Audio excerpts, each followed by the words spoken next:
Hindi hadlang ang kahirapan para tayo ay magtagumpay sa buhay. Meron at meron kang pagdadaanan ng mga disappointments, mga challenges, problems along the way. Itong mga challenges na to is parte talaga ng ating buhay, no? Dapat kung mas mataas yung problem mo compared sa perspective mo sa buhay, kailangan mo talagang ma-develop as a person.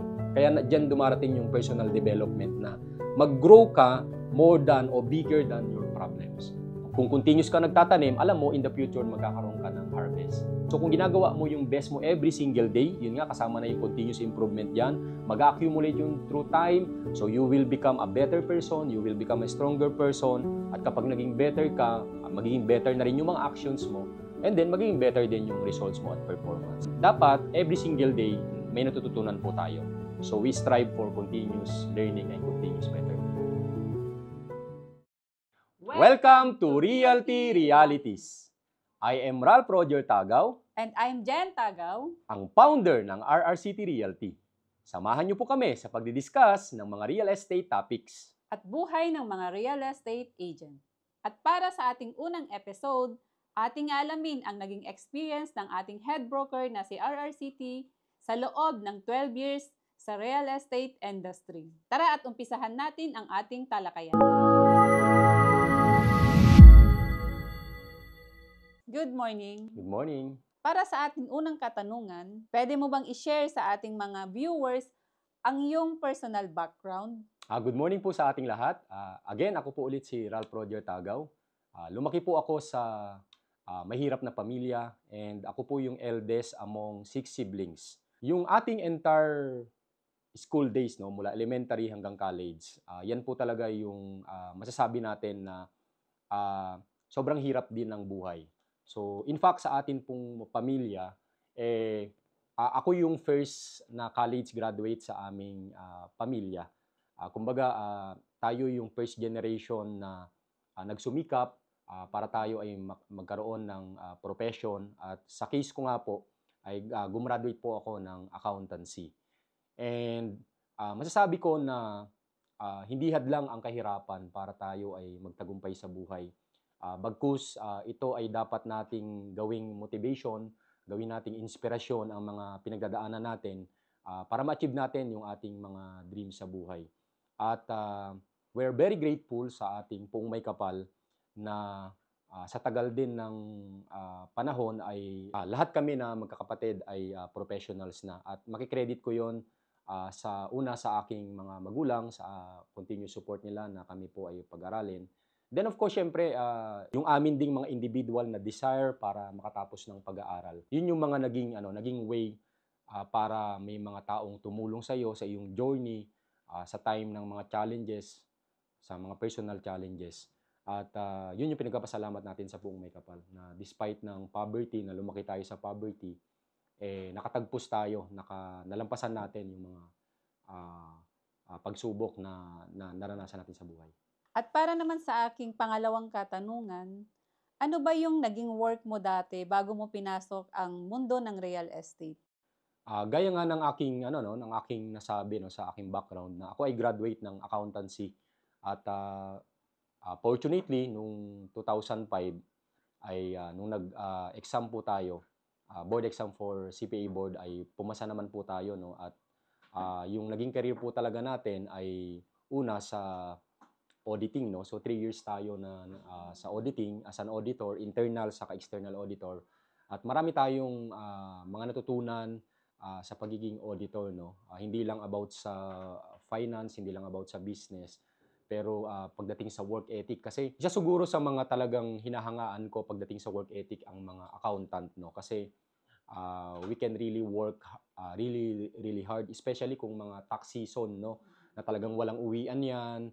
And I remember pa before, kasi pag auditor ka, pupunta ka sa client mo ng araw during their office hours, and then kapag after office hours, babalik ka pa ng office mismo ninyo para mag-documentations.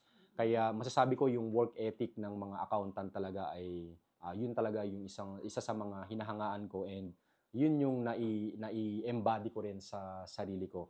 At bukod doon sa pagiging accountant, along the way, habang tayo ay nagkatrabaho, sumubok din tayo ng iba-ibang traditional business, Nag-networking din ako at some point in my life for 2 years, pero hindi natin nakita yung success nun. And may iba-iba pa tayong mga sinubukan bago mag-real estate. And I can say that most are failures at yung failures din naman na yun ay nakatulong para makapunta tayo sa real estate. At 9 years tayo na nag-work bilang accountant bago tayo talaga totally say yes to real estate na mag full-time. At para sa aking pangatlong katanungan, sabi mo nga galing ka sa pagiging accountant.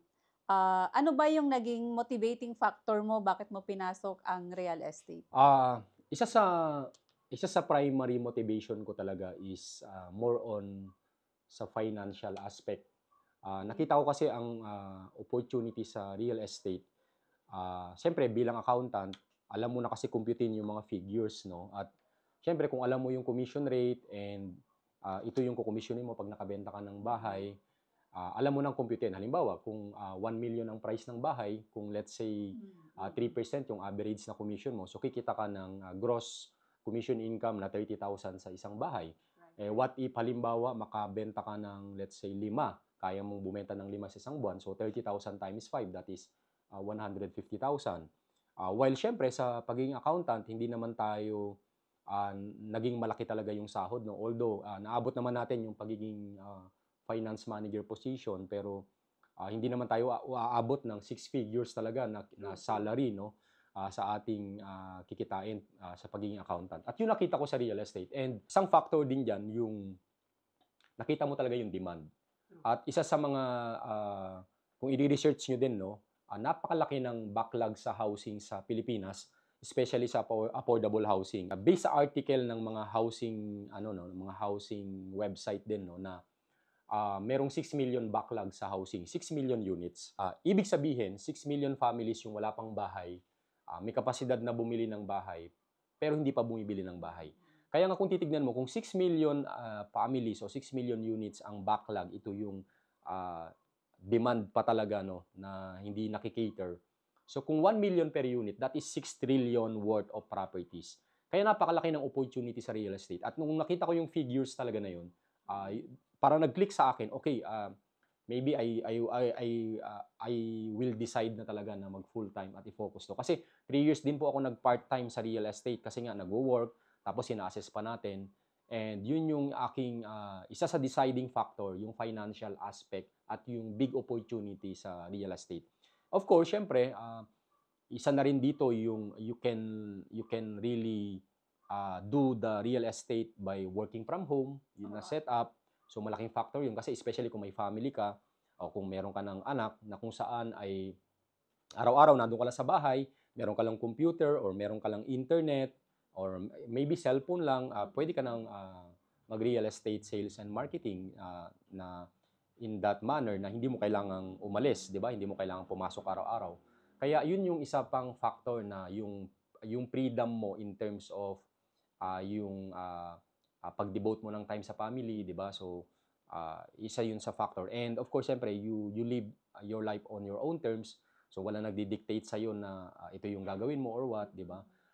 Kaya yun yung mga factors bakit tayo nag full-time sa real estate. Pwede mo bang i-share sa ating mga viewers ano-ano yung mga naging experience mo nung nag-uumpisa ka pa lang sa real estate? Sa lahat ng bagay, no, hindi lang sa real estate, kapag tayo ay nagsimula sa isang endeavor, marami ka talagang challenges na pagdadaanan. At one thing na natutunan ko through more than a decade of experience din sa real estate and even sa pagiging accountant, no, na meron kang pagdadaanan ng mga disappointments, mga challenges, problems along the way. And hindi yun natatapos. In fact, habang nagle-level up ka in terms of accomplishment, in terms of performance, patuloy pa rin yung mga challenges na yun. Kumbaga, itong mga challenges na to is parte talaga ng ating buhay, no? At masishare ko na isa sa mga naging mga challenges natin, no, unang-una siguro sa pagdating sa clients, na yung clients ay pwedeng lumipat, bumili sa ibang ahente, sa mga tripping schedule natin, pupunta ka sa isang meeting place and then hindi kasi siputin ng clients, Yung mga tipong gano'n. And isa pa dito yung parang hirap ka makabenta, hindi ka makabenta. So very frustrated ka kasi nga dati sumusweldo ka, ngayon wala ka ng sweldo, tapos hindi ka pa makabenta. So yun yung isa sa mga challenges. And then syempre may somewhat pressure din sa iyong family kasi nga syempre wala kang mai-provide na immediate income. Kasi nga ang real estate, especially kung nagbebenta tayo ng mga project selling, hindi naman agad-agad yung commission diyan kahit makabenta ka. So may mga maliit lang na mga advance commission, ganyan-ganyan. Tapos kung nasanay ka na may sweldo, tapos ngayon ay wala ka ng fixed na income, so isipin mo yon, di ba? Yun yung mga challenges. Pero good thing naman sa case ko is, hindi naman tayo nagsabay na mag full-time sa real estate, nagwo-work ka pa dati, and meron pa tayong traditional business dati, na kung saan ay meron tayong other source of income na kaya namang i-sustain kahit wala pa akong masyadong performance sa real estate.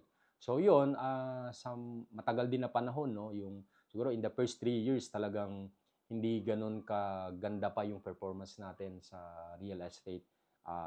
Especially nung nag full-time tayo nung 2015. So yung 2015 to 2017, talagang yun yung pinaka very challenging na moment natin sa real estate.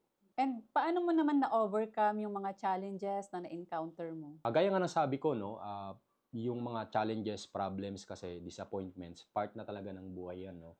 One thing na pag-overcome talaga dyan sa mga challenges is, of course, syempre, kailangan mong ma-realize na parte talaga ito ng buhay. And one thing dyan is yung personal development. Yung continuous learning mo, pag-improve sa sarili mo, at kailangan mong ma-realize din na itong mga challenges na to is a means or are a means na kung saan ay mas naging stronger ka as a person, na kung saan mas nagiging better ka. Kasi kapag merong mga challenges, nag-iisip ka eh. Halimbawa, hindi ka masyadong makabenta. Parang ano yan eh, feedback mechanism din yan na kung saan ay iniisip mo, bakit kaya ako hindi masyadong makabenta? Ano kaya yung mga reasons? O ano kaya yung mga hindi ko pa alam na kailangan kong malaman? Ano kaya yung mga skills na kailangan kong matutunan? O maybe baka merong other set of perspective or mentality na kailangan incorporate ako sa sarili ko na makakatulong sa akin para magiging totally maybe all in o talagang 100% committed dun sa ginagawa ko. So I think yung pag-overcome mo talaga sa challenges, aside from sa kailangan mong i-admit na ito ay bahagi na ng magiging buhay mo, is yung personal development mo as a person. Kasi kumbaga parang in terms of problems, no, halimbawa, ako tinitignan ko this way eh. Kung ganito yung problem mo and ganito yung pagkatao mo, tinitignan mo talaga yung problema. Kaya dapat kung mas mataas yung problem mo compared sa perspective mo sa buhay, kailangan mo talagang ma-develop as a person. Kaya diyan dumarating yung personal development na mag-grow ka more than o bigger than your problems. Para at least makita mo yung problem as a problem and ang isipin mo ay solution dun sa problem na yun. Not necessarily na sobrang laki ng problem compared to you, di ba?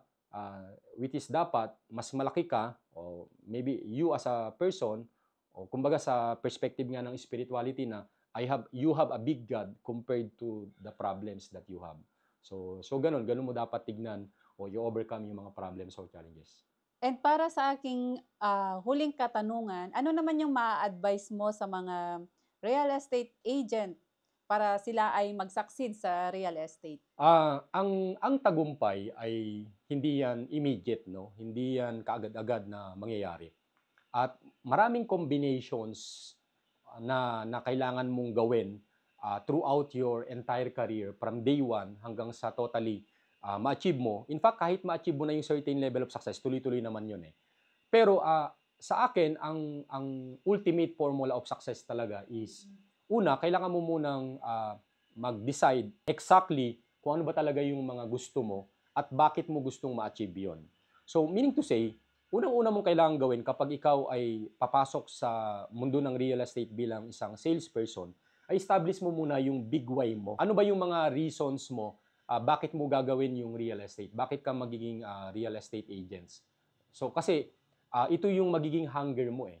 And then ilista mo ano yung mga gusto mong ma-accomplish, like for example, in my first year sa real estate, ito yung gusto kong ma-accomplish. Yung second to fifth year ko, ito yung mga gusto kong ma-accomplish. Yung aking long term, ganito yung aking ma-accomplish. So, meaning to say, iset mo muna kung ano yung mga gusto mong accomplish and ano yung mga reasons mo bakit mo gusto ma-accomplish yung mga yun. Yun yung big why mo. And then, kapag alam mo na kung ano yung mga goals mo, short term, medium term, and long term, susunod mo naman gawin ay ilista mo lahat ng mga gagawin mo para ma-achieve yun. So, ilista mo lahat yung mga actions. Kumbaga, ito na yung planning mo. Ito na yung planning mo. Di ba sabi nga, if you fail to plan, you plan to fail. So, kailangan mong magplano, ilista lahat yung mga gagawin mo. Dito na papasok yung pagdating sa project mastery, yung coachability, yung maybe pag-emulate mo doon o pag-emulate mo sa ibang mga high-performing salesperson na. So, dyan na part yan. And then, resolve na kailangan. And then, syempre, after mong ilis yung mga gagawin mo, mag-take action ka. Di ba? So, mag-take action ka para magkaroon ka ng results doon sa mga nilista mo na gagawin. And then, after mo mag-take action, magkakaroon kasi ng feedback mechanism na kung saan whether nagwo-work ba yung ginagawa mo o hindi nagwo-work. Kaya dito, magkakaroon ka ng feedback na kung saan pwedeng magkaroon ka ng adjustment, certain adjustment doon sa strategies mo o yung mga course of actions mo, 'di ba? Tapos, syempre, cycle 'yan na pwedeng magkaroon ng results, pwedeng hindi magkaroon ng results. So, adjust, implement, and then adjust, and then resolve to pay the price in the long run. Ito yung pumapasok na dito yung persistence, yung patience, kasi hindi nga immediate yung results. Kaya dito, kailangan mo ma-realize na nandito ka for a long term. So, yung pagkakaroon ng long-term perspective na alam mo na hindi naman kapag nagtanim ka ngayon ay mag-harvest ka na kinabukasan. So, kumbaga, nandito ka in the long run na kung saan tuloy-tuloy kang magtanim at pwedeng yung mga tinanim mo ay pwedeng hindi tumubo yung iba, pwedeng magkaroon ng kalamidad, pwedeng magkaroon ng tagtuyot, and then, kung continuous ka nagtatanim, alam mo, in the future, magkakaroon ka ng harvest.